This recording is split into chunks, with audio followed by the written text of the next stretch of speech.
Okay, so hello everyone. I think we can get started. So hello everyone. Welcome to the third magazine, to the third eMag regarding climate actions in Africa on agroforestry and agrofood. Before we get started, I'm just going to remind you of a few rules. This is live translated both into French and English. You can choose the language of your choice on the icon at the bottom of the screen. We will have an English speaker. So you can select your language by clicking on the globe icon at the bottom of your screen. We'll welcome French and English speakers today. So I invite you to activate the translation from now on. On vous prie aussi de garder vos micros éteints quand vous parlez pas. Et on les coupera si jamais. Remember to keep your mics on mute when you are not taking the floor, and do not hesitate to send your question via the chat box. You can also change your name. Please tell us your name, the name of your organization.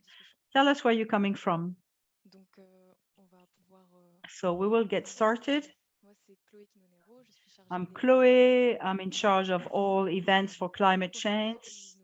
For those of you who do not know us, Climate Change is an international organization that was founded in 2015 in order to federate non-state actors as part of the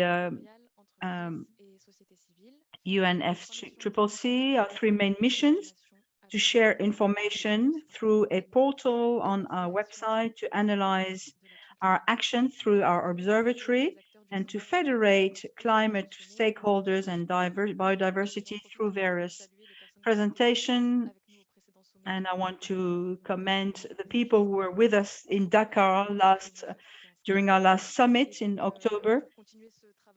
In order to continue, we will be meeting every month until July, and we will be talking about various actions in Africa and talking mainly about sustainable development. We are here also to analyze the observatory and to publish a magazine, which you can find next week.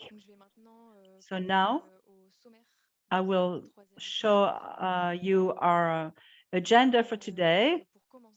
So to start, Mélaine, who is in charge of the project for climate action in Africa, Mélaine will be presenting he will be talking about various approaches. This is a few pages and will be available next week on our website. In order to complete to what Mélaine will be sharing, we've asked one of our specialists to share. Thank you, Marie-Ange. She's Marie-Ange. Then we will have Boris and Ngounou for Media Africa, is a journalist. Hello. You will talk to us about large events which are to come, like the One Forest Summit, which took place in Gabon at the beginning of the month. Then we will move on to a discussion talking about food safety and sustainable management of resources on the African continent, with a special focus on forests. And then we will give the floor to two project owners, Wirsiy Emmanuel, who is head of the team for Cameroon Gender and Environmental Watch. Thank you, Emmanuel. Thanks for being here. He will talk about our various activities and agriculture, promoting inclusive governance, sensitive to gender issues in managing natural resources and agroforestry. This will be in English, translated into French. And then we will also welcome Mahamadou Sanoussi, who is in charge of a grouping of farmers in Niger. Hello, Mahamadou, and thank you for being here with us. And we will talk about the network of farmers for agroecology and the solving of conflicts. And then there will be a time for Q&A, so you have a chance to raise any questions that you may have. And our speakers will be able to respond and they can discuss with you. And it will be facilitated by Eva Radek. She is in charge of the events at Climate Change. And this part will not be interpreted. That will be after 4 p.m. So thank you everyone for being here. Thank you for connecting today. Thank you on behalf of our speakers. And without further ado, I'm going to give the floor to Mélaine, who is in charge of climate action for Africa at Climate Change, and he will be introducing the topic for today regarding traditional practices and new approaches for agroecology in Africa. Thank you. Thank you, Chloé. Hello, everyone. Can you hear me? Okay, great. Thank you. Thank you, everyone, and welcome to our eMag. Now, for this particular topic, the observatory chose to focus on a particular issue that Marie-Ange has helped us to identify, and that is the opposition or shock between traditional practices and new practices in agroforestry and agriculture. Why do we raise this issue? Why do we talk about this? Because for some decades now in Africa, agriculture had to face a food safety challenge. And in 2021, for example, in Africa, we had about 278 million people who were impacted by hunger, by food issue. And if we look at sub-Saharan Africa, we're talking about 63% of the population impacted by food insecurity in 21. So if we look at those figures, the African states made a decision to turn towards one particular objective of food safety by 2030 and 2060. And in order to do this, one of the drivers to raise the goal is to actually transform agriculture of the continent, representing today about 23% of the GDP and employing 55% of the active population. However, in this ambition of transformation of agriculture in Africa, often people take into account the new approaches to the detriment of traditional practices, which often are more present in our culture. We say that the first culture comes from what we have at home. So in this discussion and in our analysis, we came to realize that Africa has many parts which are very traditional, which could be useful to this transformation of this new paradigm, which often are either unknown or are disappearing or simply are not valued sufficiently. What do we mean by traditional practices? It's a whole set of know-how, ancestral know-how and traditions which people know and practice for breeding, for agriculture. For example, in Africa and in the Sahel, we have the Sahel pastors, the Pearl, from the Pearl population, who use a calendar to make a distinction between the 5 seasons. That way they are in a better position to anticipate the climate risks and adapt their breeding. In Burkina Faso, there's another ancestral technique which is more and more known, called Zaï, in order to give the soil its fertility and to get better yields. It's a technique that is often used by Yakuba, or often referred to by Yakuba Sawa-Dogo, who is an ambassador of this technique, which is used in Burkina Faso for cultivating hectares of land which were supposedly barren. So in Africa, there are many people groups who have ancestral know-how which are adopted or adapted to the African environment. However, these savoir-faire know-how are not often valued or often even ignored. And there is an influence of international policies on traditional practices. However, these policies, international policies, should take into account local practices. Just to give you another example, in Uganda, for example, for many years, we had biomass. These were people who had a particular way of breeding particular cows which could resist all kinds of diseases. But because of the influence of international policy, they introduced new breeds of cows, and little by little, those cows were moved away to, and the traditional breeding techniques were left aside. So the know-how started disappearing in that particular area.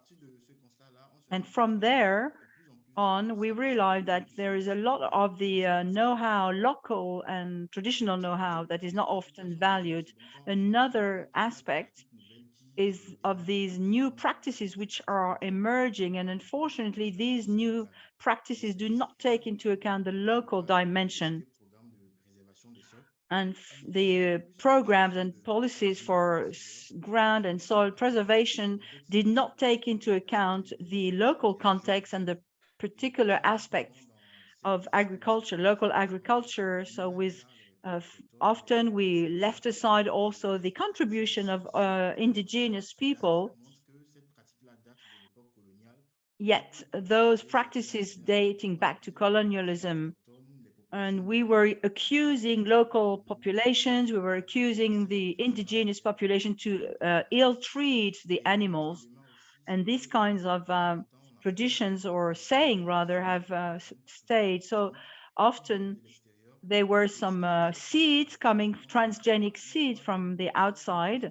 And once these seeds were planted in Africa, they would take more place than the traditional seeds. And the problem with some of these seeds is that once they are harvested, they cannot be used again for future culture. So every time you had to buy new seeds, which of course is different to traditional seeds, which could be kept in an attic or for year after year and be used again. So once these exogenous seeds started proliferating, the people started abandoning the traditional seeds. So these, again, practices were left aside, and all the ancestral know-how and traditions were left behind. So we come to realize that we have two paradigms, one which is more ancestral, traditional, and another one which is newer, which tends to ignore the older tradition, the older paradigm.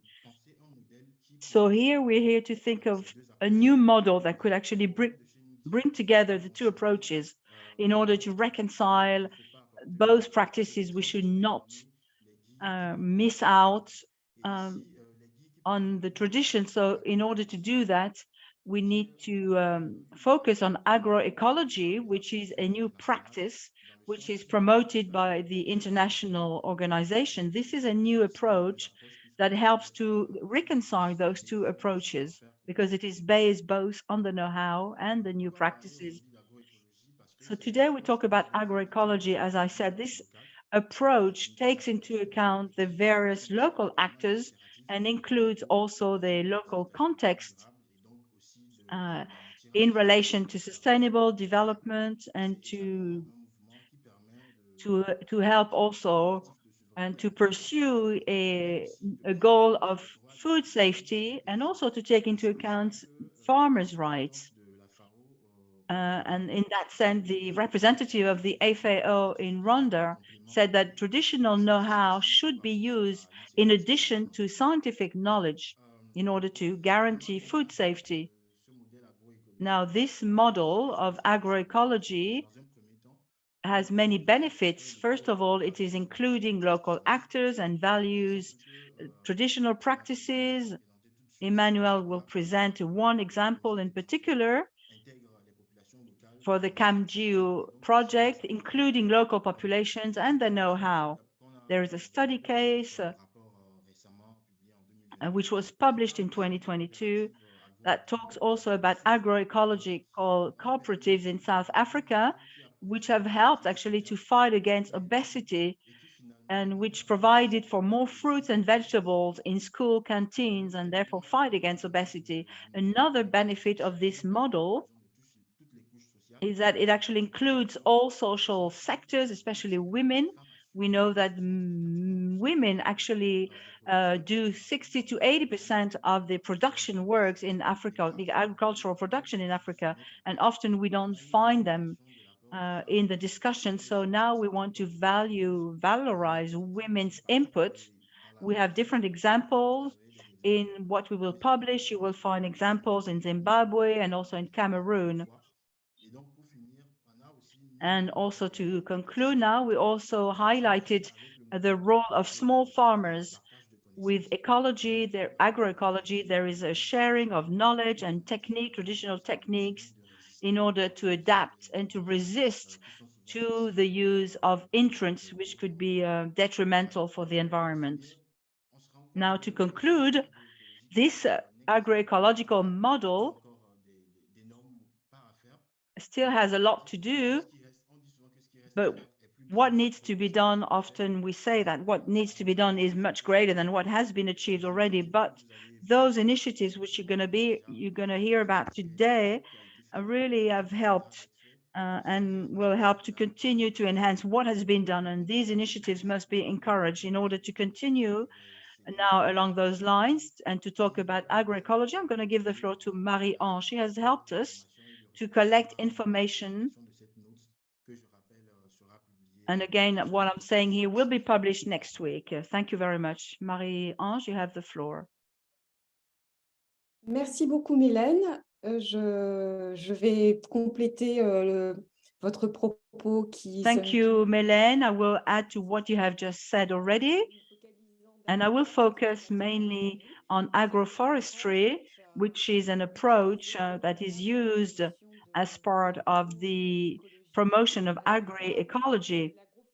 Just to remind you that agroforestry is not something new.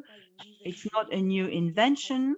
It is practiced already for decades by various forest communities, be it in West Africa, in Central Africa, but also in Asia, Southeast Asia.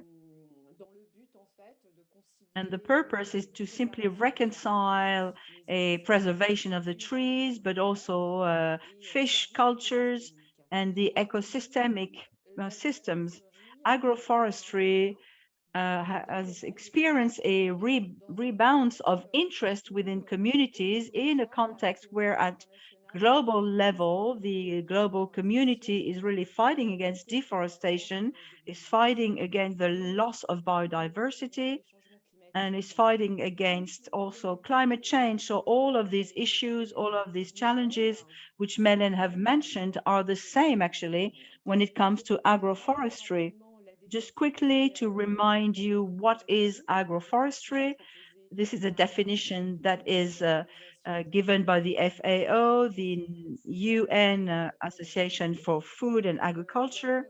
The FAO is defining agroforestry as a system to use the soil, the land, to combine tree management to culture, to breeding, or to both. So there are three main systems: agro fish culture and tree culture, pastoralism, which is breeding and tree, and another word, sorry for the technical term, simply to say that this is a combination of trees and breeding, cattle breeding, and cultures. So why is agroforestry an interesting example? Because it helps forest communities or smaller farmers to actually avoid or limit the deforestation in order to cultivate the land, but also to preserve soils, to increase the yield, the harvest, and to increase the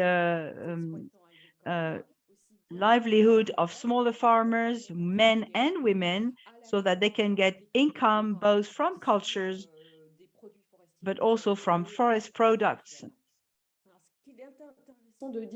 What's interesting here to mention is that there are different diverse initiatives, different programs,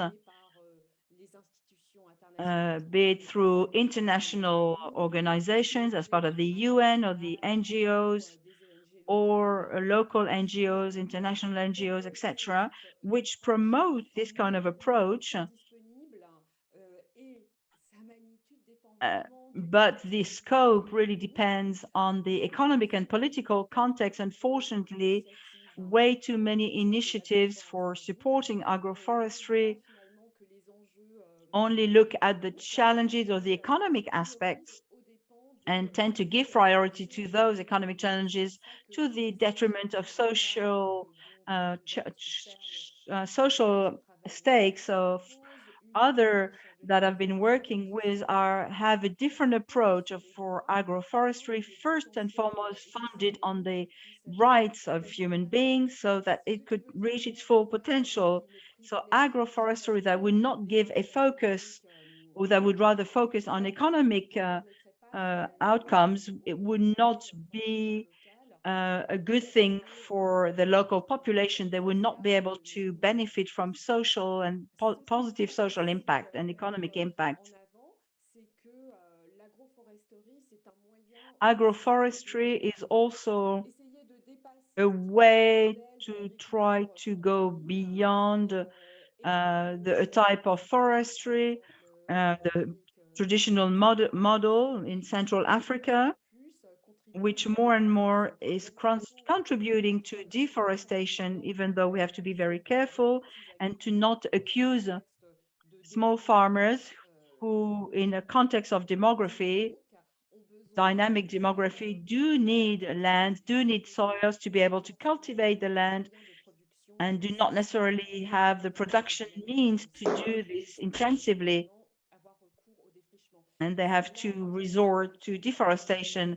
This is why what Mélaine was saying regarding different approaches where you can combine both the local know-how and also to adapt by using new techniques is something very important, especially in areas where you have to preserve the forests, such as in Central Africa, for example, but also in other areas where small farmers maybe we see a better interest in doing exports cultures such as palm oil or cocoa. And yet we can see that it is possible to combine agroforestry and commercial farming.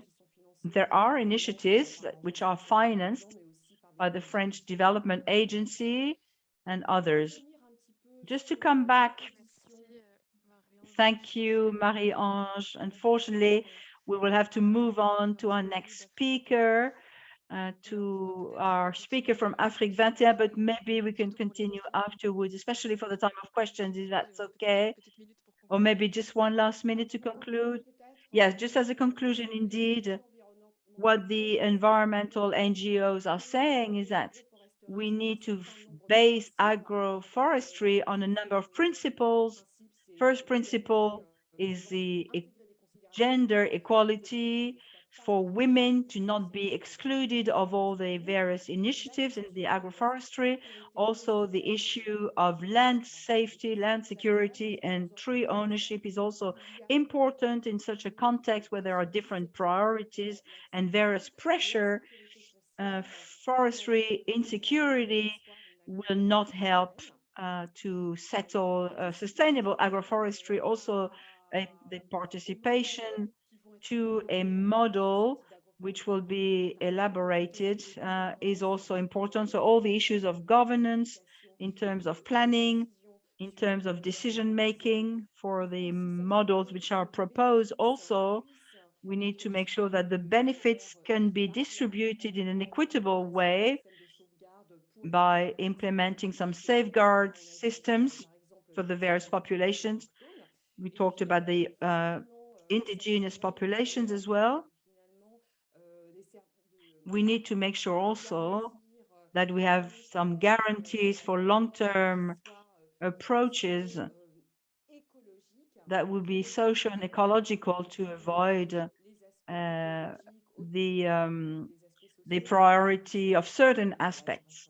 Okay, and I will stop for now. Thank you very much. Thank you, Marie-Ange. Thank you, Mélaine, for your introduction. That was very interesting. And the projects which will be presented also will illustrate what you have been saying. Now we will talk about the updates, and Boris Ngounou from Afrik 21 will share with us. He is a journalist at Afrik 21, focused on sustainable development in Africa. Which latest news have caught your attention recently? What can we expect from future international events? Thank you, Chloé, very much. Thank you. Hello, everyone. I'm very happy to take the floor. It's my first eMag now regarding the updates and forest in Africa. We celebrated the day before yesterday or last Tuesday, the International Day of Forests. This was a special celebration, and society in general, civil society, NGOs, and nations were able to celebrate the forests. So we talked about forests and health, hence and forests.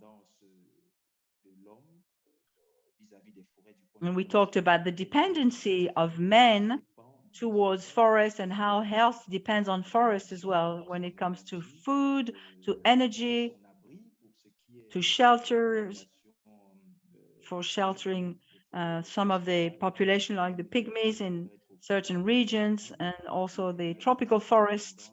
There is a dependency between forests and humankind, also for incomes, for revenues,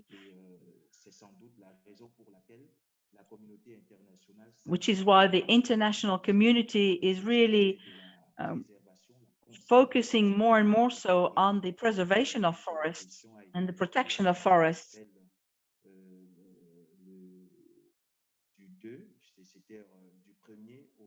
This was March 1st and 2nd in Libreville in Gabon. There was a One Forest Summit, which was an initiative of France and Gabon.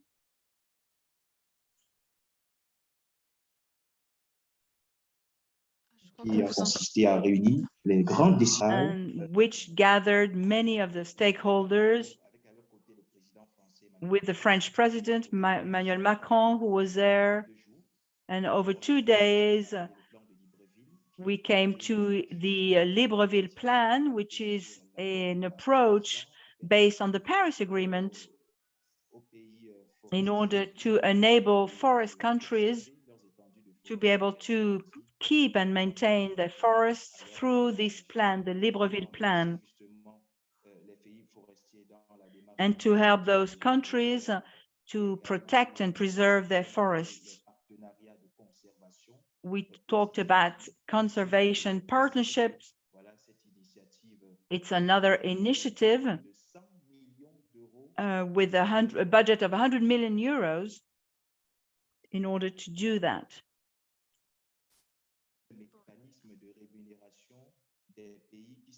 To help countries which are an example when it comes to forest preservation and protection. No, yes, please continue. Now for the One Forest Summit, which took place on March 2nd, several NGOs expressed their frustrations that they felt they had not, that they wanted this summit to actually tackle the issue of, or to introduce large projects, the large projects which have an impact on deforestation. For example, one particular project in the south of Cameroon, in the equatorial forest, which will be deforesting part of that region.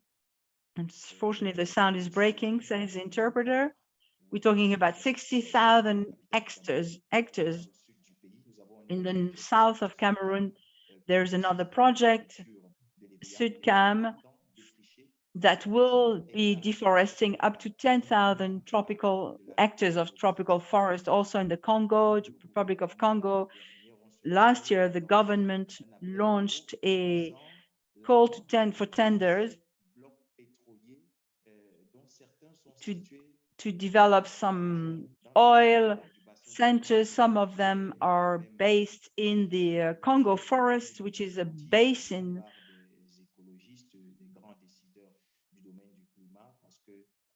which is a hot spot, because that Congo basin is the largest one in the world after the Amazon area in South America. So this is of vital importance for the global warming. So we were hoping that these topics would be addressed during that summit, which they were not, but we hope that it will be the case during the summit of the three great basins, the Congo Basin, the Amazon Basin in South America, and the Forest Basin in Southeast Asia. So the main decision maker, the main leaders who are directly connected to the three largest basins in the world will meet next June in the Republic of Congo, in Brazzaville. This will be next June. And this will be a special moment when the organizations that work for the protection of forests to be able to insist on the importance of having a better management of the forests. There is a great challenge for forests now in Africa, and that is to reconcile the protection of the forest and the economic development of the countries. So civil societies, stakeholders keep acting in that direction. How to carry out projects such as palm oil and others while preserving spaces, while preserving the forest coverage, which is pivotal for fighting against global warming. This is what I wanted to share with you, and that's the latest news when it comes to forestry in Africa. And these are the types of topics which we covered in our magazine, Afrik 21. Thank you, Boris, for this update.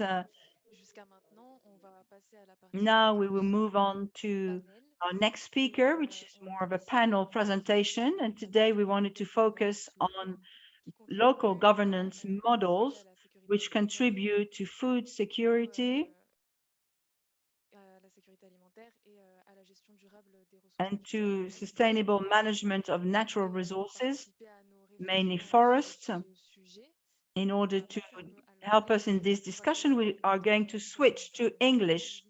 And we will now welcome our next speaker, Wirsiy Emmanuel Binyuy. He is in charge of the Cameroon Gender and Environmental Watch, CAMGEW. And you are also apiculture and nature conservation campaigner.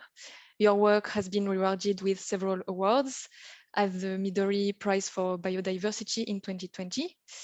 Could you please present the CAMGEW's project on agroforestry and human-animal conflict reduction through bee farming? And then could you explain how did your organization succeeded in implementing an inclusive and gender-responsive governance of natural resources? Yes, thank you so much. I'm happy to be here. And our organization, as we see, yes, we have used different approaches to be able to use the bee as a connection for man and nature. And in this way, we work in one of the forest area, which is a Kilum forest. And this forest is a 20,000 hectare forest that is of particular interest. Next slide. Yes. Yes, this forest is a 20,000 hectare forest, and it is the largest montane forest that is remaining in Cameroon. And this forest is important not because of the timber that is there, because we don't have timber in this forest, but we have medicinal plants. We have honey, which is classified as certified as a geographical indication product. And this forest is having the second highest mountain in Cameroon with the altitude of 3,011 meters after Mount Cameroon, which is 4,011 meters. Next.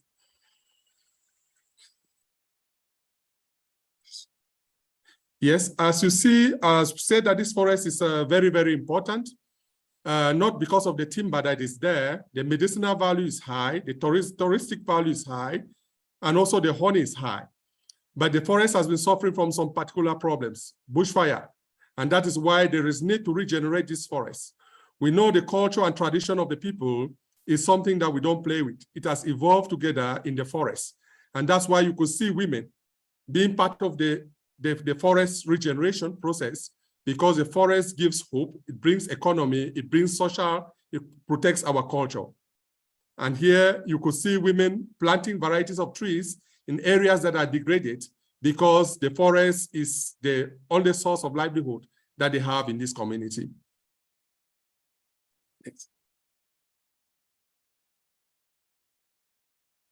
Yes, as we say, we needed to connect the forest and livelihood, and the bee was a very good connection point. And in this forest, we identified that the problem was Kilum-Ijim forest, the problem was bushfire. And therefore, to solve the bushfire problem, we saw that apiculture, which is honey production, was a solution. And we started training community members on how to produce honey.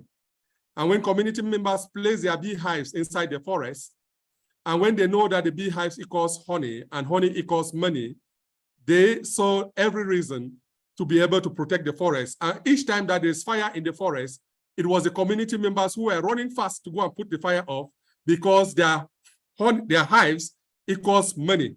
And therefore, in this way, indirectly, they were protecting the forest. That was the case of the Kilum-Ijim forest. And that is how we were able to move from about 7 bushfires that used to occur around 2012 to about 0 bushfire in 2018 and 2019. And this is what was able to give us one of the awards, which is the Equator Prize. And then again, too, in the Binyuy National Park, we shared our knowledge with them. The problem there is poaching of animals. And there we needed to see how to provide alternative source of livelihood to communities. And we trained community members in the Binyuy National Park communities to be able to produce honey, and that was an alternative source of livelihood. In the Cameroon National Park, we know the problem is human-elephant conflict. And this was a very big problem in this community. We know that elephants don't like bees. And in this way, we train community members on how to do bee farming. And when they place mini hives around their community area where they live, when elephants are coming, the bees scare them away. This was a way of also trying to manage human-elephant conflict. In the Lake Oza, which is about fishermen, we have the Atlantic Ocean where the manatees move through the Sananga River to the Lake Oza, which is found somewhere in the littoral. And there, manatees, because there's no more much fish in the water, many fishermen turn to catch these manatees. And manatees are mammals that are protected, are totally endangered. And therefore, we train them because there are forests around this area. We train them on honey production to know that honey could be another source of livelihood so that we could reduce their dependency on water. And in this process, as we see, we also know that bee farming, honey production was more of a masculine activity, and we needed to see how to engage women in the process. More women were encouraged, and when we train a woman, we gave her 2 beehives, and when we train a man, we gave 1. And again, from the management angle, because we organized them into cooperatives, women were also found in cooperatives, and we gave them the opportunity to also have positions in the cooperative. They had at least 1/3 of the positions in the cooperative. You'd had 1/3 of the position in the cooperatives, and therefore this also promoted inclusivity, and there were some other activities that were given priority just to women. Next, please. As I said, this Kilum-Ijim forest area is a mountainous area. I said it is the 2nd highest mountain in Cameroon. And this forest, known for its medicinal value, the various foods that they harvest from the forest, the honey that they harvest from the forest, but there is no timber, but the surrounding of the forest is where the communities need to depend to have their food and to have their employment, to have their jobs. But then this area is having an inclined, it's very inclined, and there is need for a kind of agricultural system to be put in place for them to be able to use this area in a way that is sustainable. This area suffers from erosion. It also prone to landslide. And that's why we came up with a kind of method where with agroforestry systems, where they combine varieties of plants that can conserve the soil, that can provide food and can prevent erosion and prevent landslide. And that's why you could see us trying to explain to community members nitrogen fixing plants, also trying to show them how they can manage the landscape in such a way that the soil can remain and hold the water together and hold the soil fertility, and they can be able to have food from this area. And they got varieties of food. Next. We said, in order for us to develop, we need to have social regeneration, economic regeneration, ecological, and cultural. We know the women in Cameroon, we have about 51% of population of Cameroon is women. And in this community, women had no economic value. And therefore, they were considered to be people in the kitchen, people who were able just to take care of children. And we needed to come out with a microfinance that was purely for women. And this microfinance, we targeted women who earned below the minimum wage, national minimum wage, and we trained them on business skills and we gave them loans.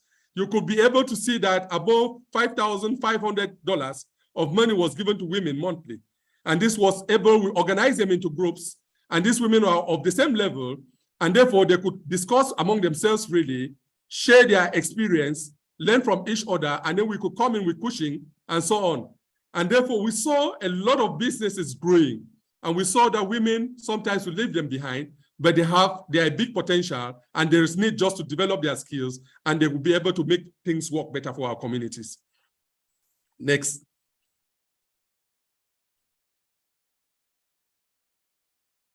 When we talk about honey production, it is time for us in Africa for us to move from production, from the primary level, to start thinking about transformation. And that is where we came up and saw that if we train only on honey production and we cannot be able to use the honey for the various needs that we need in the community, it will not be good. And that's why we started producing our own bee suits, protective wear, ourselves. We train women on how to produce bee suits. We train men on how to produce smokers that we use to fight scare bees away. We train community members how to produce candles out of beeswax, because you know our area electricity is another problem. And then we train women on how to produce honey juice, honey wine. We learn them how to be able to produce body lotions like Vaseline. And then we also taught them entrepreneurial skills so that they could be able to think out of the box, not only to be thinking just production locally, but to know that it is about creativity and innovation to be able to expand and make things work better for the community. This is happening locally. You could go to our Facebook page and you'll be able to see what we have been doing. And we are very proud of the results. And I think that that is one of the things that is able to help us win some of the awards and get a lot of international recognition. Next. Merci, Emmanuel. I think this is what I could share. And there are women are part of the cooperatives that we have created. Women are part of the forest management. They are part of the management institutions. They are part of the forest users. They are part of the honey producing. They are producing honey. Some of them are now selling honey. They take that as a business. And this is really working locally. I think to get more information about this, you could visit our website or visit us in Facebook, and you'll be able to see what we are doing. Thank you so much. Thank you very much, Emmanuel. Merci beaucoup pour la présentation de ces projets qui sont très complets et qui prennent en compte les différentes dimensions qui avaient été mentionnées. Thank you, Emmanuel. This was very comprehensive. This was very interesting. Thank you for your presentation.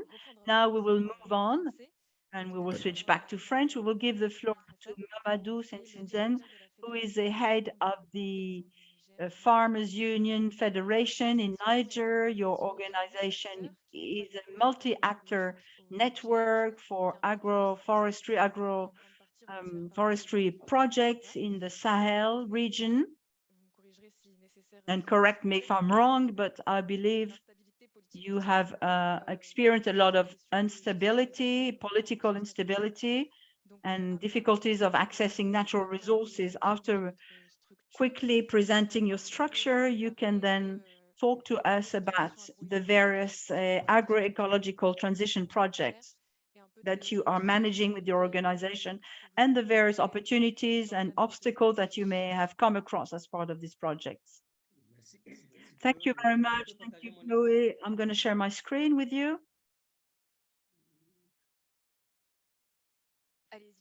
Go ahead, please.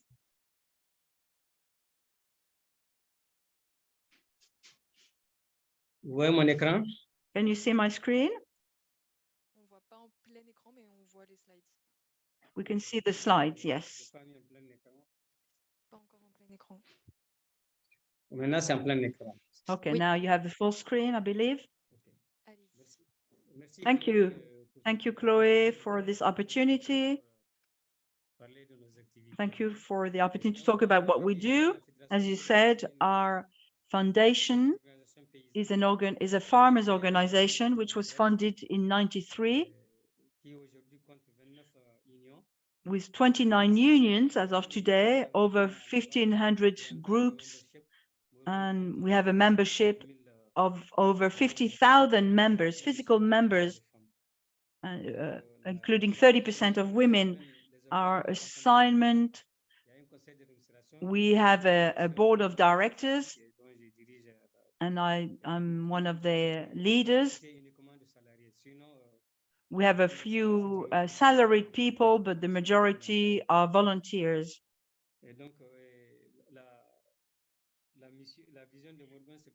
This vision is by 25 to be able to build or to develop a functional, sustainable, diverse family agriculture with an impact socially and economically speaking.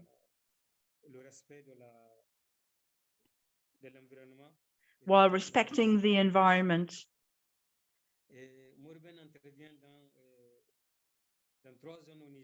So we act in 3 regions in Niger that you can see here on the map.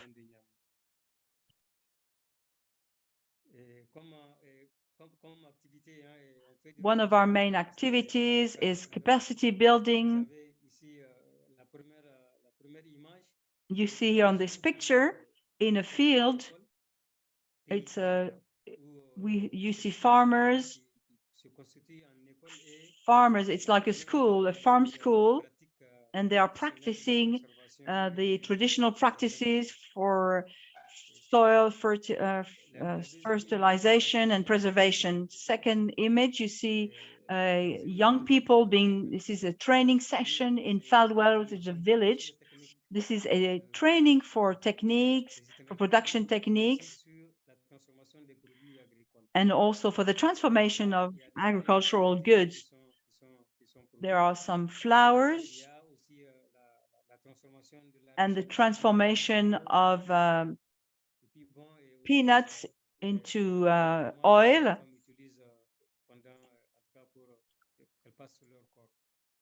And also for making ointment, which women use. This is part of the agroecological project. So we promote the various products, organic fertilizers, for example,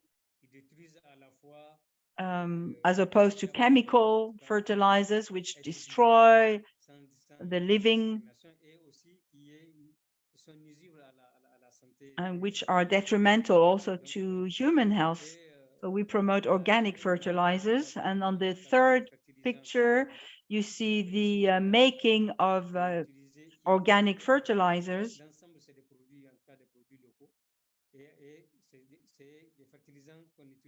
These fertilizers are used as substitute to agrochemistry fertilizers.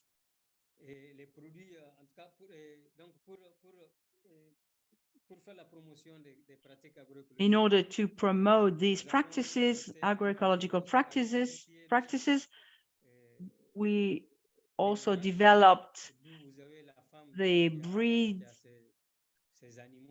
the number of animals. You see here on the left the women. Often when there are issues of livelihood, then what we do is that people sell the animals, sell the livestock. So we have increased the livestock in order to help households to produce their own manure, which they can use in their own farms. So every household has 3 animals, 3 females and 1 male. And the male is fattened to be sold. And through the sales, the funds can help to develop further. So it's like a credit system, revolving system.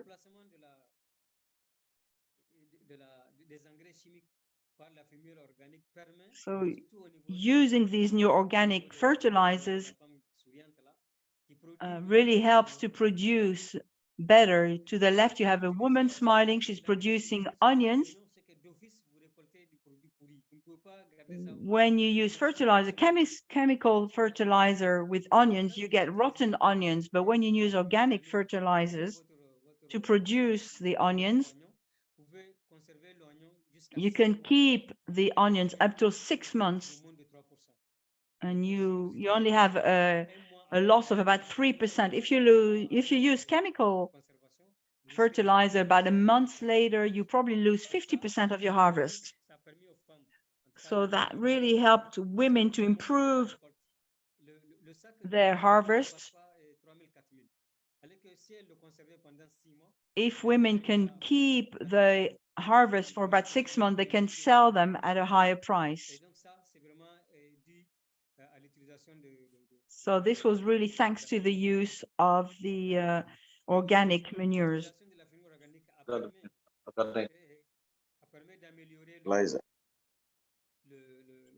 This also improved the productivity. You can see that to your right.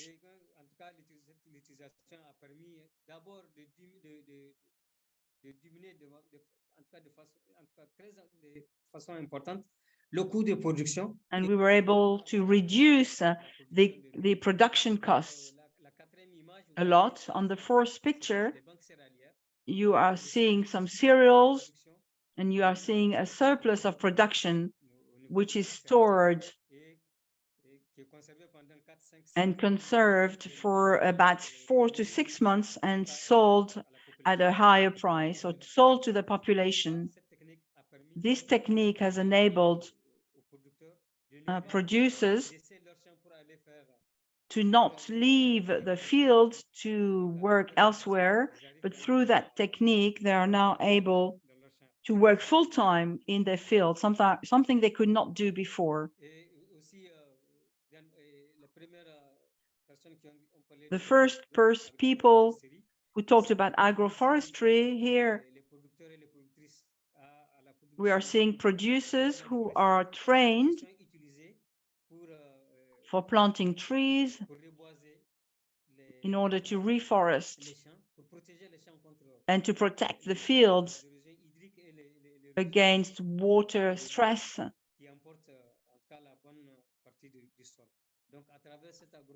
So through agroforestry, soils are protected from the floodings and from the wind. It's also a way to produce a wood fire for cooking, and we have introduced animals. Through agroforestry, we now produce also food for the animals.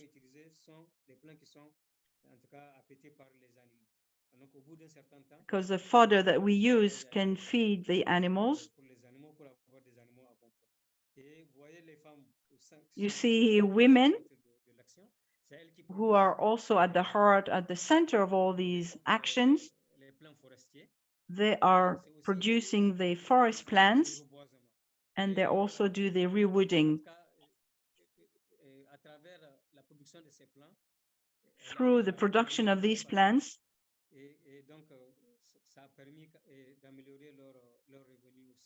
they have been able to improve and increase their income.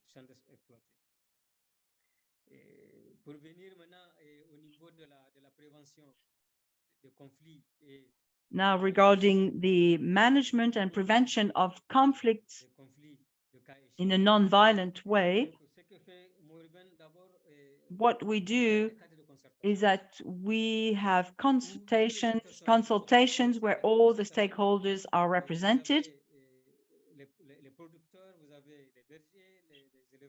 You have the breeders, you have the agriculture, the technical services from the state, local authorities, the heads of villages.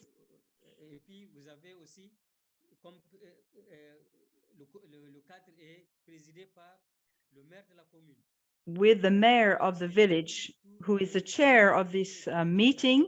So that's where people debate of all the issues, discuss among themselves to solve conflicts between the users of the natural resources. Usually these conflicts are focused on shared natural resources. So they edict or they decide of rules to be respected among users, especially when it comes to breeders and farmers. They attend a number of meetings, especially days before the harvest. All the stakeholders meet to decide upon a number of rules and regulations to abide by, especially when it comes to animals preservation and protection.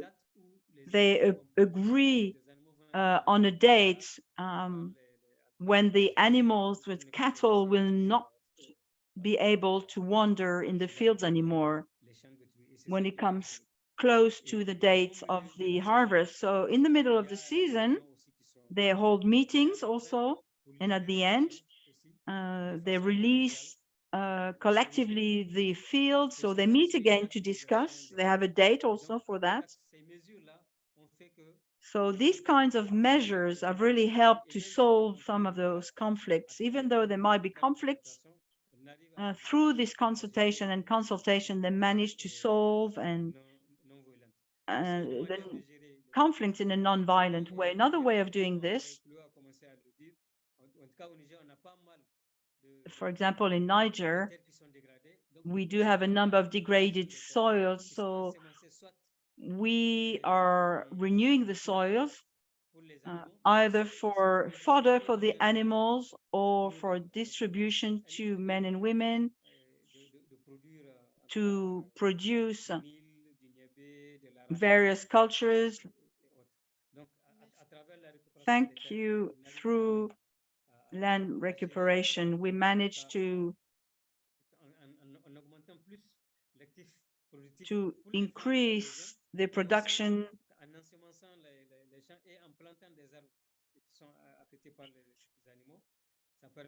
and we regenerate the soils.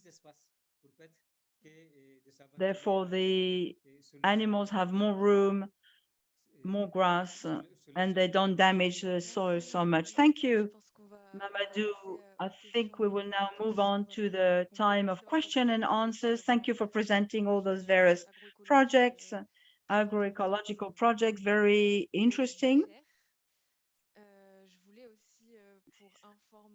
Okay, also for information, the booklet of best practices, which we published following our last summit in Dakar, is still available on our website, and you have there a list of all the various projects which you can look at.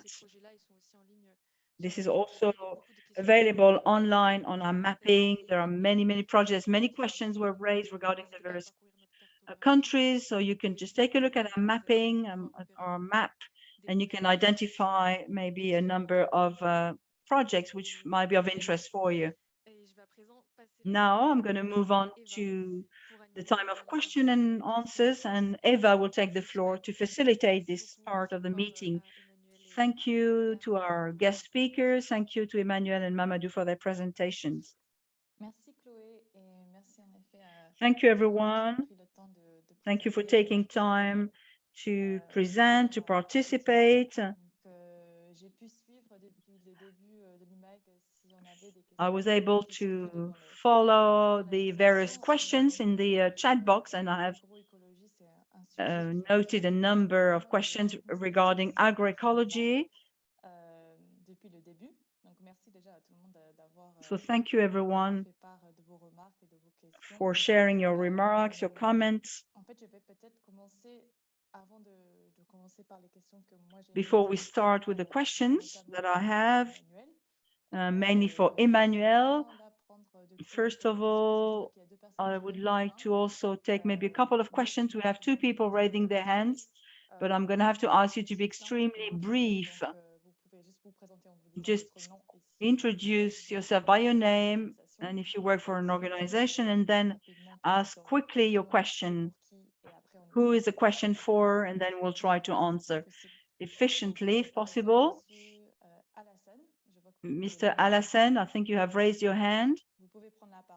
You can take the floor. Just one word. Go ahead.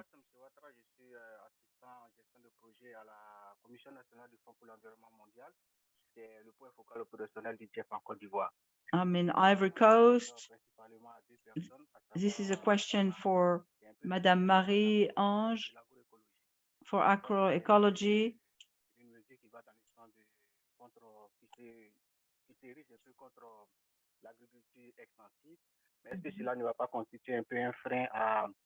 So we talked about expansive agriculture.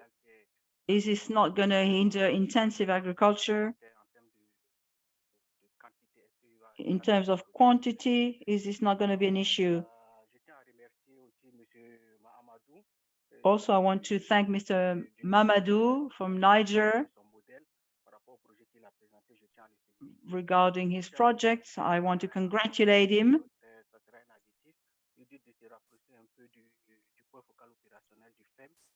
It would be good to get in touch with the FEM in Niger. We have a project there.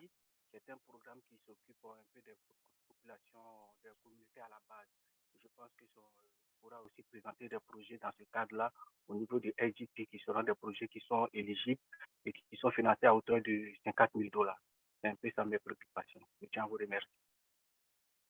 Ok, merci Hassane. Est-ce que Marie-Ange, tu veux répondre à la première question? Du coup, c'était sur en quoi du coup l'agroécologie peut risquer d'être un frein au développement de l'agriculture plus intensive, et si comment on peut faire, en fait, on peut ouvrir un peu la question, hein, comment on peut faire de l'agroécologie une solution vraiment pour subvenir aux besoins galopants de la population, des populations africaines.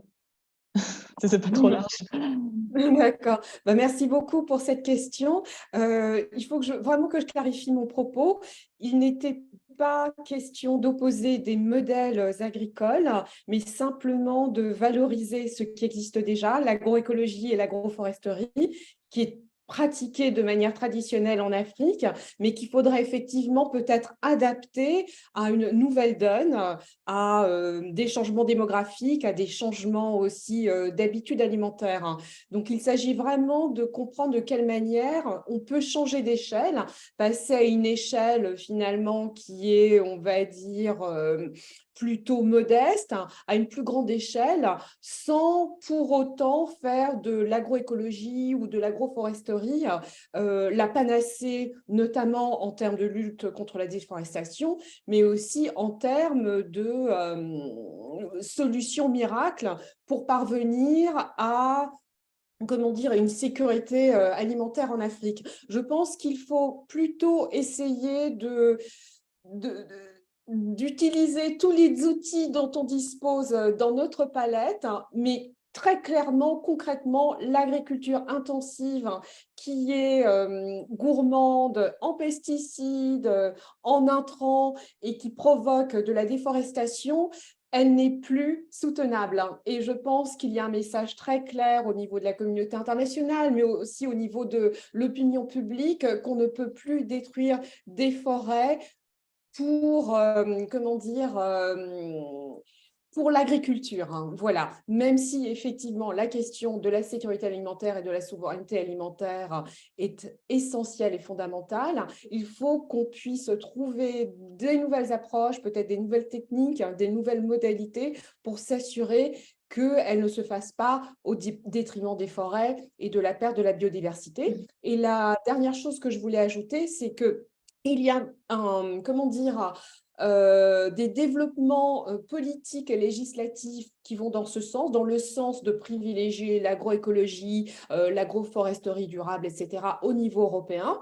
Dans le cadre, par exemple, de la stratégie de la ferme à la table, qui va imposer des objectifs clair à l'agriculture européenne en termes de diminution de recours aux pesticides et en termes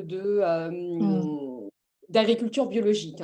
Donc voilà, très clairement au niveau européen, il y a des développements politiques et législatifs en ce sens. Et puis vous êtes aussi, je suppose, au courant qu'il y a pas mal aussi de choses qui se passent du côté des nouvelles réglementations pour mettre fin à la déforestation mue par l'agriculture commerciale, essentiellement, pas la petite agriculture vivrière de subsistance. Mais voilà, je pense qu'il faudra s'adapter à cette nouvelle donne, à ces nouvelles priorités politiques et aussi à ces nouvelles demandes du public au niveau de l'Afrique, en trouvant des solutions, encore une fois, locales et exogènes et pas des solutions qui viendraient de l'extérieur et qui seraient imposées de manière descendante. Super, ok. Merci beaucoup Marie-Ange pour cette réponse bien complète. J'espère que Hassane, c'était un peu les propos que vous vouliez entendre. En tout cas, maintenant, je vais passer à une autre personne, mais je vois qu'il y a beaucoup de mains levées. Je dis tout de suite que je pense que malheureusement, on ne va pas pouvoir prendre les questions de tout le monde. Je vais tout de suite donner la parole plutôt à Russell, que je crois qu'il... J'imagine par le nom que vous êtes anglophone. Are you an English speaker, Russell? And do you have a question? Oh, bonsoir. Non, je suis francophone. Ah, pardon, excusez-moi. Je connais. Voilà, je suis francophone. Ok. Donc, je suis Wirsiy Nankana, étudiant en master 2 gestion urbaine et environnement. Voilà, donc je veux tout de suite préciser que la thématique développée aujourd'hui est intéressante pour la rédaction de mon travail personnel de fin d'études. Donc, j'ai des inquiétudes justement par rapport à mon site et j'ai deux questions. La première n'est pas vraiment ciblée et la seconde va s'adresser à M. Mahamadou. D'accord, voilà. Allez-y. Donc, face au problème de périurbanisation, par exemple, où on observe à l'urbanisation des territoires ruraux ou bien des territoires périphériques, ce que je veux savoir, c'est quelles sont les dispositions à prendre pour pouvoir concilier à un moment donné le développement urbain et les pratiques plutôt à caractère rural, donc les pratiques agropastorales. Est-ce qu'il y a des dispositions à prendre pour pouvoir concilier ces deux-là à un moment donné? Et la seconde question qui est adressée à M. Mahamadou, c'est voilà, face aux différentes formes d'élevage, est-ce qu'il y a une manière, une façon de pouvoir maîtriser à un moment donné l'élevage transhumant qui est plutôt un frein, par exemple, à l'agriculture, en fait, à un moment donné? Est-ce qu'il y a un moyen de pouvoir maîtriser ce type d'élevage-là? OK. Donc, voilà mes deux principales inquiétudes. Merci. Merci beaucoup, Russell. Est-ce que quelqu'un veut réagir déjà à la première question? Peut-être Boris ou même Mélaine, hein.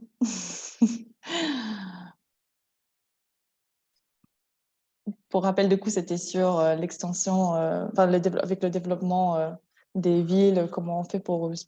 Enfin, je ne sais pas comment reformuler ça exactement. Voilà, pour concilier en fait l'agriculture ou bien les activités agropastorales au développement urbain. Voilà. Oui, Eva, j'aimerais dire un mot par rapport à cette question de Russell.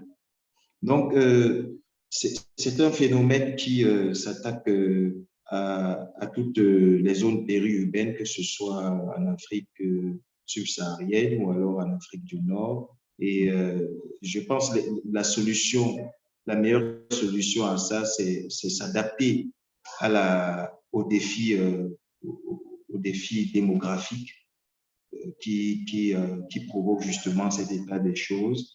Je vais prendre par exemple le cas d'une région comme Bandaka. Bandaka, c'est au Congo, c'est en République démocratique du Congo. Et bien là-bas, pour protéger les forêts sacrées, vous savez, là-bas, il y a des forêts sacrées qui contribuent à l'entretien des us et coutumes des populations autochtones.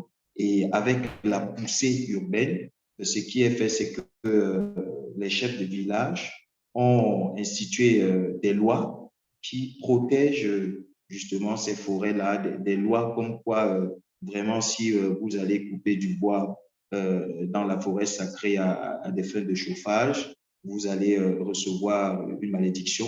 Des trucs comme ça sont assez efficaces et ça permet justement aux allogènes qui viennent des centres urbains à la recherche des terrains pour habitation de respecter les us et coutumes des populations autochtones, des populations qui sont basées sur place et partant leur mode de vie autour des forêts sacrées. Je pense qu'une approche comme celle-là, ça peut marcher et compter également sur la communication en tenant compte de la sensibilité des personnes. Vous savez, en Afrique, les gens sont assez sensibles aux questions de mauvais sorts, de métaphysisme, de sorcellerie. Et donc, quand vous entourez une forêt ou alors peut-être des pratiques culturelles, comme quoi peut-être il ne faut pas couper telle espèce de bois parce que il y a un grand marabout du village qui aurait lancé un talisman sur cette espèce-là pour que personne ne touche. Donc, des trucs comme ça marche. C'est peut-être banal, mais c'est assez efficace dans notre contexte. Ok, merci Boris. Si vous me permettez de rebondir, voilà. Ma Très question c'était rapidement. beaucoup plus dans la lancée de la souveraineté alimentaire, par exemple. S'il faut pouvoir subvenir à ces besoins alimentaires de toute la population, déjà locale et de celle qui viendra des populations allogènes en plus. Je pense que Mahamadou est bien placé. Ouais, ok. Je crois que, je suis désolée, mais il va falloir qu'on avance un petit peu. Je crois qu'il y avait une dernière petite réaction de Marie-Ange sur cette question. Ou non, je me suis trompée. Excusez-moi. Ok. Et vu en fait le nombre de mains levées, je suis désolée, je vous préviens, on n'aura plus assez de temps pour prendre les questions de tout le monde. Mais nous, on va pouvoir en fait vous partager les adresses mail des intervenants ici présents et de CAMGEW surtout pour que nous, on puisse centraliser vos questions et vous mettre aussi en contact. Un webinaire. Attention vos micros, s'il vous plaît, merci. Afin qu'on puisse vous mettre en contact avec les intervenants et vous puissiez poser vos questions et avoir les réponses en temps et en heure. Mais j'avais peut-être juste une dernière question, je me permets, je sais que là on dépasse, mais c'est juste que de toute façon là il n'y a plus d'interprétation, donc je switch en anglais juste pour pouvoir parler avec Emmanuel qui n'a pas eu de questions. Il y a une question qui a été adressée à moi, je ne sais pas. Oui, est-ce que vous voulez répondre rapidement en 1 minute et après on passe à une dernière question et on conclut? Oui, ok, merci de m'avoir donné la parole.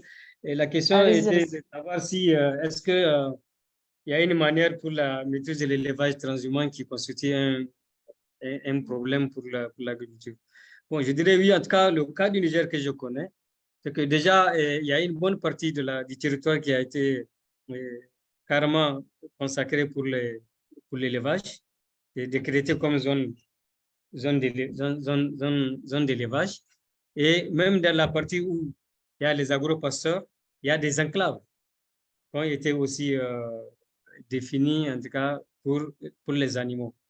Et quand aussi, il y a des associations des éleveurs qui conseillent de temps en temps aux bergers de décapitaliser à un certain moment. En tout cas, quand le troupeau arrive à un certain nombre, ils leur demandent de décapitaliser pour pouvoir garder des animaux à bon point. Donc, ils leur demandent de vendre une partie pour acheter du fourrage, pour acheter du son, pour pouvoir bien entretenir ce qui reste. Voilà comment je pense qu'on peut quand même arriver à maîtriser un peu l'élevage, en tout cas transhumant. En tout cas, c'est ce que se fait au Niger. Parfait.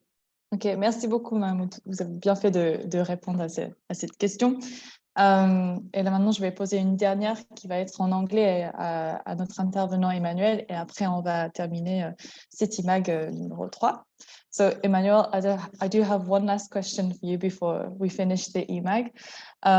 It may seem like a silly question, but as I was listening to you, I couldn't help but wonder how you first, like at the very first stages of the bee farming project, how did you first understand the link between the bushfires and the bee farming? And how was this first perceived by the local communities? Did they understand the link quite quickly, or did you have to do some awareness raising about conservation before starting the project? I just wanted to know a bit more about the very beginning. Yes, thank you. Bee farming had been a traditional way of the communities here. It's been a cultural thing, had been done for many years, but just that that link between bushfires and bee farming was not yet very clear. So it was just creativity and innovation, taking what is ordinary and doing it extraordinary way. And the link was very clear now from the community, and they could more engage in bee farming, honey production, not only just for honey, but knowing that it was there for posterity to protect the forest. And then therefore, to make this work better, formerly their honey never had money because nobody was buying it in good prices. So when we organized them into cooperatives, we now took we now created another cooperative for our own organization in town, because they were found in rural areas where there is no network, movement is difficult and all that. So it was now possible for us to buy the honey from them and then sell it in town through the cooperative that we created, and then use the money back in conservation. And our 3 nurseries that we run are run with money that we get from our honey shop. And now the products, the honey shop is now promoting the local products from the Kilomijin forest and also from the forest area, and also helping the money, converting their honey to money, converting their honey to jobs, and also protecting the environment. We call the shop a climate smart shop because it is helping to protect the trees in the forest from being burnt. So it worked so well. And with this approach, more community members saw the reason to get involved in bee farming and to produce more honey. And they knew that the honey was going to be bought by us and by other people. Now, many more people are buying, because we are in a liberal world. It's not only us buying. When anybody comes to buy, you can buy. We buy too from them. And now it's all about helping local communities. Brilliant. Thank you, Emmanuel. And I think I'll definitely be repeating your brilliant quote of honey means money. So thank you for that. Honey equals money. Honey equals money. OK, donc merci tout le monde d'avoir participé à cette session questions-réponses et avoir participé plus largement à cet eMag numéro 3 sur l'agroécologie. Je partage là tout de suite à l'écran du coup les contacts des intervenants que vous pouvez prendre un screenshot là tout de suite, mais je profite aussi pour vous dire qu'on va pouvoir vous envoyer par mail. Oui, c'est important parce que nous, on n'a pas Oui. partagé, on a des expériences à partager, on va revenir. Oui, merci. Je pense qu'il y a beaucoup de personnes ici qui ont énormément d'exemples de projets concrets et d'autres remarques et suggestions à nous faire part. Donc, nous, on veut vraiment faciliter ça. Donc, vous pouvez aussi nous écrire par mail. Donc, voilà, donc prenez bien note. Et je vous informe aussi qu'on va avoir du coup la version magazine qui vous sera envoyée par mail par la suite, en début de semaine prochaine, Maintenant que vous êtes inscrit à l'eMag, vous allez continuer à recevoir toutes les informations sur le secteur et sur nos activités à Climate Chance. Donc, vous êtes dans la boucle. Voilà, donc merci encore du coup d'avoir participé à cet eMag. Merci à l'ensemble des intervenants pour vos présentations très riches. On est vraiment ravis de vous avoir avec nous, notamment Afrik 21 aussi, qui est partenariat avec nous pour ce cycle d'eMag. Donc merci aussi à Chloé qui a organisé cette session-là avec l'aide de Maria, qui est sur notre équipe. Et je profite du coup là pour vous diffuser tout de suite à l'écran les prochains 2 eMag qui auront lieu. L'eMag numéro 4, du coup, le 20 avril, qui portera sur le financement pour les pertes et dommages et l'adaptation, en se focalisant notamment sur un fonds qui a été créé par les États lors de la dernière COP27 en Égypte. Donc, notez bien dans vos agendas, ainsi que le prochain eMag après cela, qui sera l'eMag numéro 5, le 25 mai, sur la mobilité et le transport durable.